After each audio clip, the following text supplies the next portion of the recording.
আসসালামু আলাইকুম প্রিয় আপু ভাইয়া অকল কেন আছো তোমরা। তো আজিয়ে বানাইম দে গরুর গুস্তর আচার হুরবানা গি বেগুনের ঘরত কম বেশি গুস্ত তাইব মজাদার গরুর গুস্তর আচার খুবই মজা।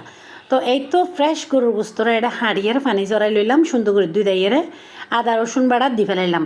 তারপর এটা দিলাম নুন, মরিচের গুঁড়ি, হলুদের গুঁড়ি, দইন্যার গুঁড়ি, পাঁচফোড়নের গুঁড়ি, তারপরে অর্গর গুঁড়ি আর জিরের গুঁড়ি, ভাজা জিরার গুঁড়ি। তো বেগিন ডালে দিলাম মোটটা আচারি মশলা বেগিন দিলাম।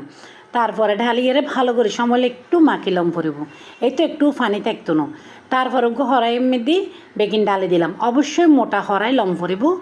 মোটা হরাই হইলে চুলো জাল দেবার সময় তলাতাল লাগতো না বা ফুরি যেত না। এই তো বেগিন মিয়ে ফেলাইলাম। তারপরে অতিথন ডাকনা দিই মিডিয়াম লো আঁচত একটু রাখুম। তারপর একদম লো আঁচ করে দিয়ে এইভাবে গুস্ত এগিনোর পানি ফুয়ে ফেলাম পরিব। গুস্তরে মোটামুটি 90% ইজে ফেলাম পরিব। আর ভিডিও যদি ভালো লাগে অবশ্যই টুকুর করে লাইক দিয়ে ফেলেবে।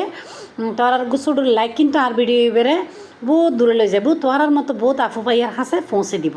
কিন্তু হুরগা তেল দিলাম আচারত তো অবশ্যই হুরগা তেল দাম পড়ব আর গোড়া মশলা দিয়ে ফেলাইলাম। তো এবার আর কি দির ভিডিও চাই বুঝিল।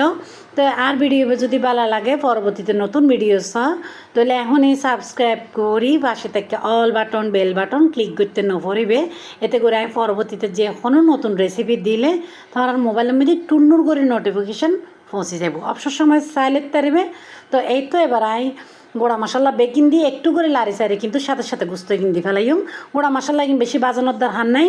বেশি বাজি ফেলাইলে কিন্তু পরবর্তীতে খুশবো যাবে গুই। এখন জাল দিতে দিতে বাকি খান বুনি যাবে গুই। এই তো এবার কিন্তু একদম লো আঁচের মধ্যে জাল দিম আর একখানা করিয়ে গরম মশলার গুঁড়ে দিলাম। এবার অবশ্য অপশনাল। এই তো চুলা একদম ছোটো জালের মধ্যে এগিন ওয়াইম বেগিন ইজি মজির একদম সুন্দর আচার তৈরি হয়ে যাব। আবারও করে আর ভিডিও যদি ভালো লাগে টুকুর করে লাইক দিতে নফরিবে আর অবশ্যই সাবস্ক্রাইব করে দিবে। আর যারা অলরেডি সাবস্ক্রাইব করে দিয়ে বেগুনের ধন্যবাদ। আজ এলে তোর বেগুন বালা থাকুক। খুদা হাফেজ।